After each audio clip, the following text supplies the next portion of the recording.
만일에 여호와의 전의 산이 모든 산 꼭대기에 굳게 설 것이요 모든 작은 산 위에 뛰어나니 만방이 그리로 모여들 것이라. 많은 백성이 가며 이르기를 오라 우리가 여호와의 산에 오르며 야곱의 하나님의 전에 이르자. 그가 그의 길을 우리에게 가르치실 것이라.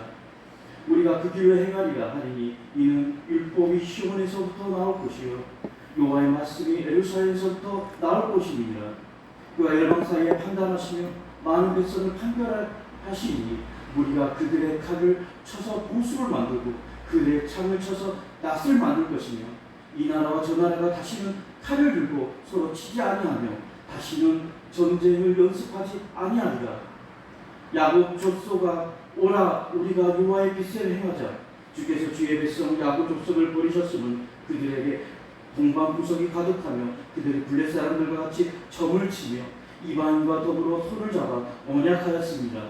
그 땅에는 금이 가득하고 고아가 무한하며 그 땅에는 마필이 가득하고 병거가 무수하며 그 땅에는 우상도 가득하므로 그들이 자기 손으로 짓고 자기 손으로 만든 것을 경배하여 천한 자도 절하며 귀한 자도 굴복하오니 그들을 용서하지 마옵소서. 너희는 바위틈에 들어가며 진토에 숨어 여호와의 위엄과 그의 강대하심의 영광을 피하라. 그날에 눈이 높은 자가 낮아지며 교만한 자가 굴복되고 여호와께서 홀로 높임을 받으시리라. 대저 만군의 여호와의 날이 모든 교만한 자와 거만한 자와 자고한 자에게 임하리니 그들이 낮아지리라. 또 레바논의 높고 높은 모든 백화목과 바산의 모든 상수리 나무와 모든 높은 산과 모든 솟아오른 작은 언덕과 모든 높은 망대와 모든 견고한 성벽과 다시스의 모든 배와 모든 아름다운 조각물에 임하리니 그날에 자고한 자는 굴복되며 교만한 자는 낮아지고 여호와께서 홀로 높임을 받으실 것이요 우상들은 온전히 없어질 것이며 사람들이 암멸과 토굴로 들어가서 여호와께서 땅을 진동시키려고 일어나실 때 그의 위엄과 그의 강다심의 영광을 피할 것이야. 사람이 자기를 위하여 경배하려고 만들었던 은우상과 금우상을 그날에 두더지와 박쥐에게 던지고 암멸과 험악한 바위틈에 들어가서 여호와께서 땅을 진동시키려고 일어나실 때 그의 위엄과 그 강대하심의 영광을 피하리라. 너희는 인생을 의지하지 말라. 그의 호흡은 코에 임하니 생활 가치가 어디 있느냐. 아멘. 아멘. 기도드립니다. 하나님 아버지 감사드립니다. 거룩하고 복된 주일 이 무더운 여름날 하나님 저희들 불러주셔서 하나님께 나와 예배하게 하시니 감사드립니다. 오늘도 하나님 보시기에 흠양하시는 예배, 기뻐하시는 예배, 올려드리는 귀한 예배 되게 하여 주시옵소서. 이 종을 단위에 세워주셨사오니 하나님이 맡겨주신 귀한 사명 감당해 나갈 수 있도록 도와주시옵소서. 예수님 이름으로 기도드립니다. 아멘. 사랑하는 성도 여러분, 오늘 주일 예배에 하나님께 예배드리러 오신 성도님들을 축복합니다. 한 주간도 잘 지내셨습니까? 평안하셨습니까? 날씨 너무너무 덥지요? 저도 정말 더워서 혼났습니다. 오늘 말씀은 마지막 날이라는 제목으로 은혜를 나누려고 합니다. 오늘 주님께서 선지자를 통해 한 날을 선포하고 있습니다. 말일입니다. 중요한 날입니다. 오늘도 중요하고 내일도 중요하지만 성도의 가슴에 늘 새겨져 있어야 할 너무나 소중한 날이 말일입니다. 풀어서 읽으면 마지막 날입니다. 재림의 날로 읽어도 좋습니다. 주님 다시 오시는 재림의 날, 그날이 바로 선지자가 선포한 말일입니다. 본장에 기록된 예언의 주제는 말일에 예루살렘이 새로운 중심지로 각광받고 그곳에서 하나님의 영광이 드러나며 유다 백성들의 죄악이 심판을 받게 되리라는 사실입니다. 이때는 이스라엘의 미래의 날로서 메시아의 재림 때에 이스라엘이 궁극적으로 축복을 받게 되고 그들이 회개하고 팔레스틴으로 돌아올 때 예루살렘이 천년 왕국의 터전으로 예배의 중심지가 될 것입니다. 그 결과 여러 민족이 자발적으로 하나님께 나아오고 회개한 자에게 하나님의 격려가 있게 됩니다. 그러나 지상의 주인들에게는 그분의 엄한 심판이 있게 될 것입니다. 첫 번째로 예루살렘이 왕국 시대의 새로운 중심지가 됩니다. 이사야가 받은 말씀은 유다와 예루살렘에 관한 말씀을 받았습니다. 말일에는 어떠한 일이 일어날 것인가? 그때는 여호와의 전의 산이 모든 산들 중에 가장 뛰어날 것이고 만방에서 수많은 민족들이 그곳에 모여 진리를 외치고 전쟁이 그칠 것입니다. 말일은 어떤 날을 의미합니까? 말일은 종말론의 개념에서 쓰여진 단어인데 구약 성경에서 이스라엘의 소망은 두드러지게 종말론적인 특징을 지니고 있습니다. 종말론적인 상황을 묘사하는 데 있어서 구약 성경에서 가장 많이 사용하는 특징적인 표현은 주의 날입니다.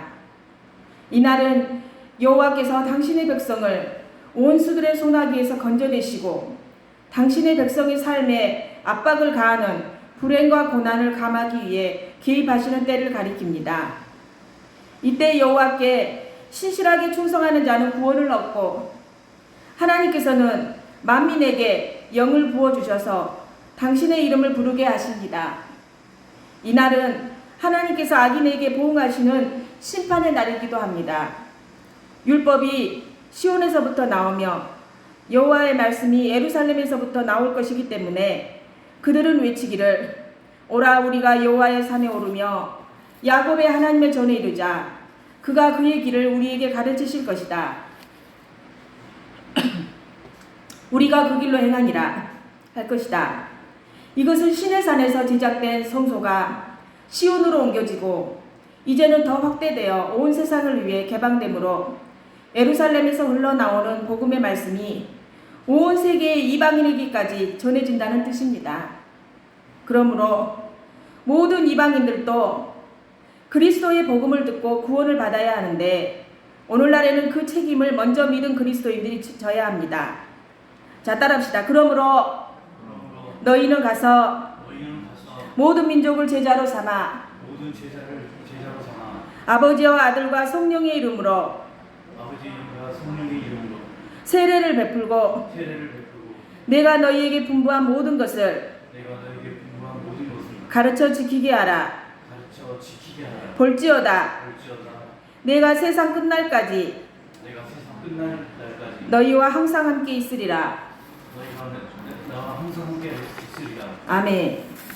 말일에 하나님께서는 열방 사이에 판단하시고 많은 백성을 판결하십니다. 그 결과 무리들은 칼로 보습을 만들고 창으로 낫을 만들 것이며 나라들이 전쟁을 위한 연습을 하지 않을 것입니다.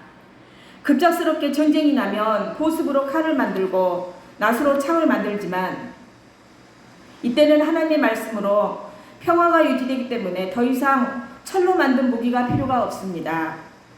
이 말씀은 살아계신 하나님의 영은 평화의 영이시기 때문에 그 하나님이 민족들을 철저히 성화시켜서 더 이상 분쟁이 없도록 하신다는 의미입니다. 그러므로 성도들은 궁극적인 평화는 그리스도 안에서만 얻을 수 있다는 사실을 바로 인식해야 합니다. 이사야는 야곱 족속에게 무엇을 권유합니까? 5절 말씀 보십시오. 야곱 족속아 오라 우리가 여호와의 빛에 행하자. 아멘. 선지자가 야곱 족속이라고 부른 것은 유다와 예루살렘 주민을 가리키는데 이스라엘 민족에 대하여 야곱의 집이라고 부른 경우는 많이 있습니다. 하나님께서는 이스라엘 민족을 당신의 말씀 안에 초대하셨습니다. 이것은 하나님의 은총이요 은혜입니다.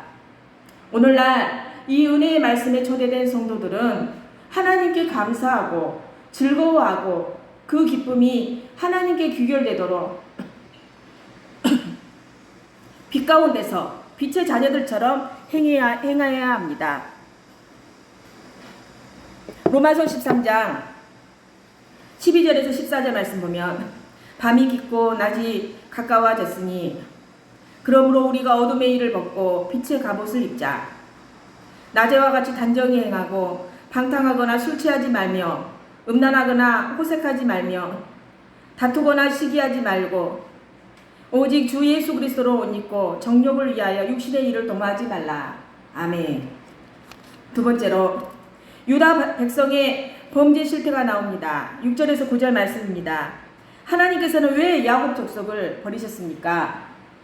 그것은 그들에게 동방풍속이 가득하고 또한 그들이 블레셋 사람들 같이 점을 치며 이방인들과 더불어서 손을 잡아 언약하였기 때문입니다. 이들은 우상에게 경배하고 마술을 행했고 이방인들과 긴밀한 관계를 유지하였습니다. 하나님께서는 인간적인 수단으로 당신의 뜻을 알려는 잘못된 마음과 무절제하게 불신자와 교제하는 것을 금하셨습니다. 하나님께서는 그들에게 은금과 보화가 많고 마필이 가득하고 병거가 무수한 것을 지적하셨습니다. 왜냐하면 이런 것들은 하나님께서 금하신 행위였기 때문입니다. 당시 유다의 부는 극에 달하였습니다.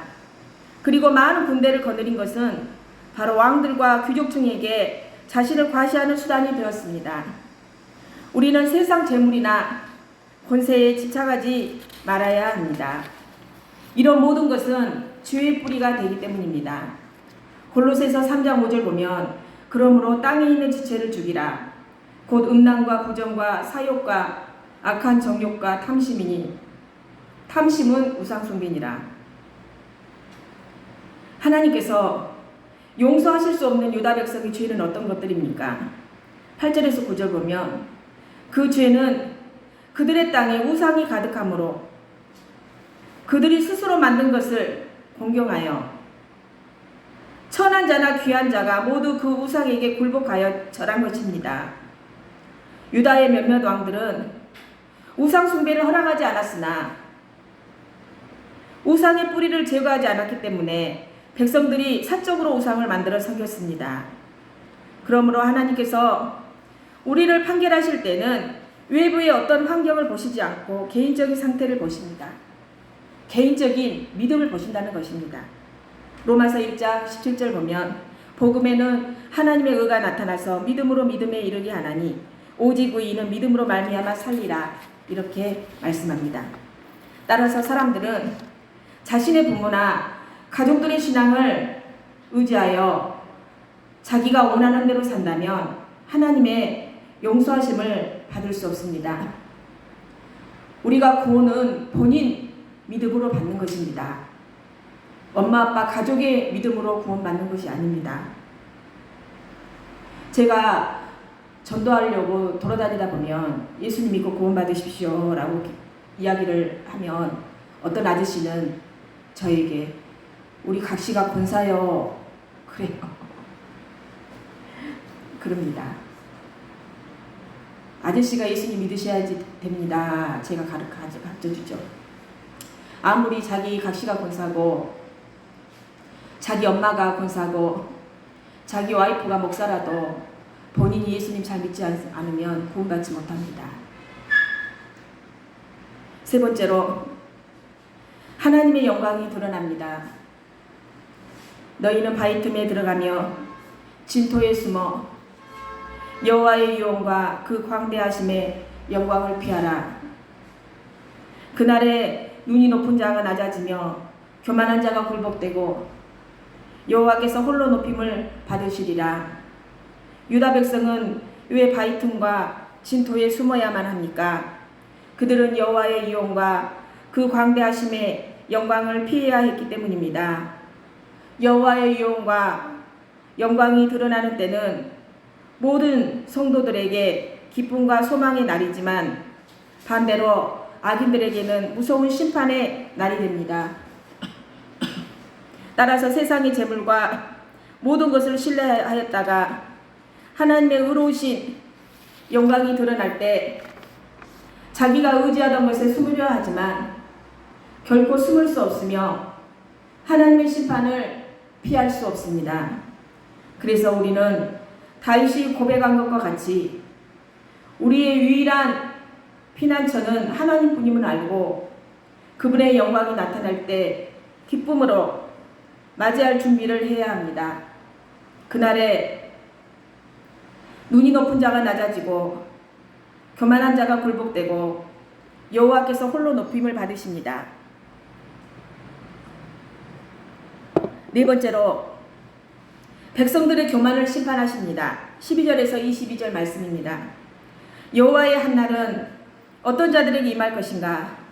그날은 모든 교만한 자와 거만한 자와 자고한 자에게 임하여 그들로 낮아지게 할 것입니다. 하나님의 심판은 레바논의 높고 높은 모든 백향목과 바산의 모든 상수리 나무와 모든 높은 산과 모든 솟아오른 작은 산에 임할 것입니다. 인간 범죄의 결과가 자연까지 영향을 주는 것은 자연이 하나의 공통된 역사로서 인간과 밀접한 연관을 맺고 있기 때문입니다. 이스라엘의 역사가 증명하듯이 하나님의 심판은 자유의지를 갖지 못한 창조물에게까지도 임하기 때문에 인간의 타락과 영광에 자연도 참여하는 것은 당연한 현상이기 때문에 역사의 종말에서도 나타납니다. 하나님의 심판 대상이 된 구조물은 높은 망대와 견고한 성벽과 다시스의 모든 배와 모든 아름다운 조각물에 임할 것입니다. 유다의 우시아와 요담은 예루살렘과 국토를 확장시키는 데 열심을 내어 높고 가파른 요새를 세웠습니다. 유다의 왕들은 하나님보다 이런 요새들을 더 의지하였는데 실제로 그들은 진정으로 자기들을 보호하고 도움을 줄 수 있는 분이 하나님뿐임을 믿지 않았습니다. 다시스의 배란 주로 상업상의 일로 다시스에 드나들던 배를 가리키는데 여기서는 우시아가 에돔으로부터 항구 도시인 엘닷을 빼앗아 아라비아에 진귀한 상품을 싣고 스페인까지 무역을 하므로 물질적인 번영을 이루게 된 것을 의미합니다. 이런 물질적인 번영은 하나님 앞에 더 교만해지는 계기가 되었는데 이것이 바로 하나님의 심판을 받는 원인이 되었습니다. 하나님께서 홀로 높임을 받으실 때 그때 자고한 자는 굴복되고 교만한 자는 낮아지고 우상들은 온전히 없어질 것입니다. 그날에 그들은 아멸과 토굴로 들어가서 여호와께서 일어나사 땅을 진동시키는 그의 위엄과 광대하심의 영광을 피할 것입니다.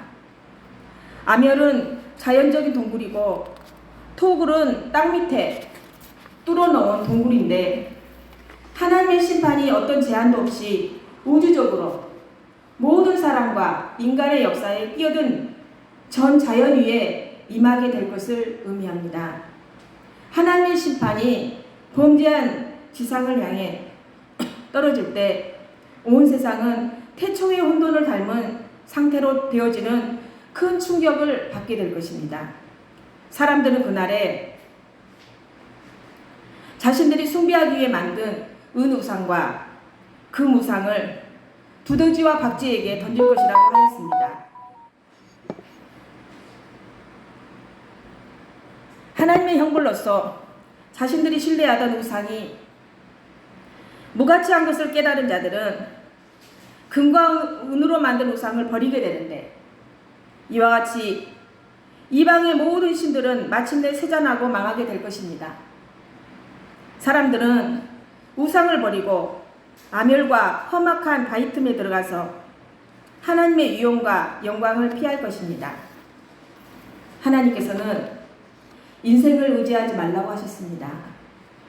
왜냐하면 인생은 단지 한순간의 호흡처럼 순간적인 존재에 불과하여 가치가 없기 때문입니다.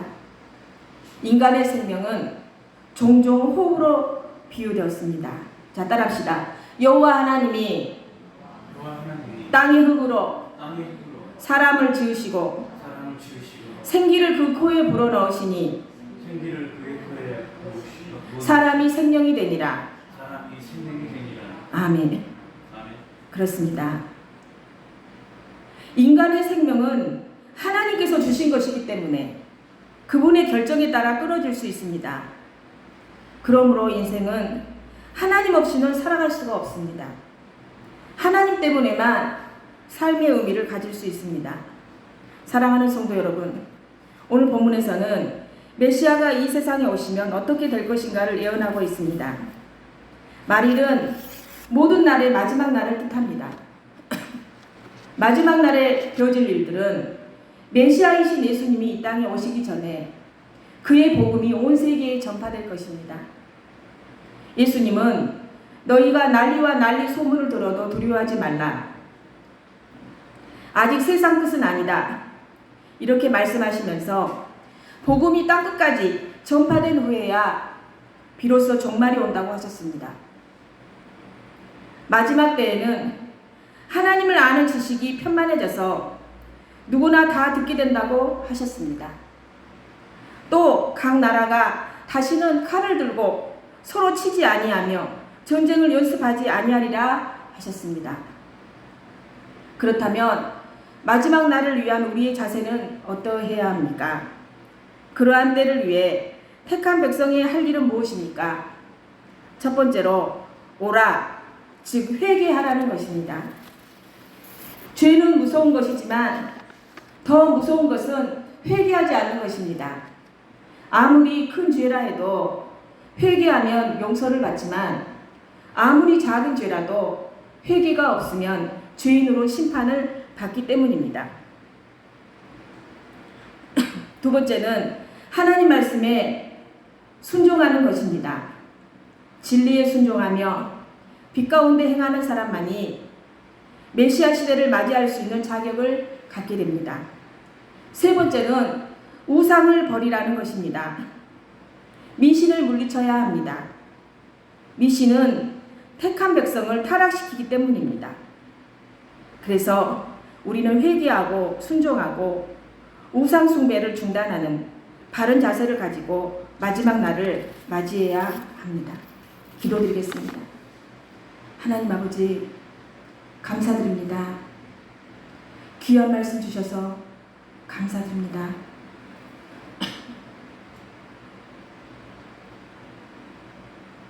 주님이 오실 날 주님 손잡고 기뻐할 수 있는 저희들이 되게 하여 주시옵소서. 마지막 날을 잘 준비하며 신랑 되신 예수님을 기다리며 등불 들고 준비할 수 있는 신부들이 되어줄 수 있도록 도와주시옵소서. 예수님 이름으로 기도드립니다. 아멘.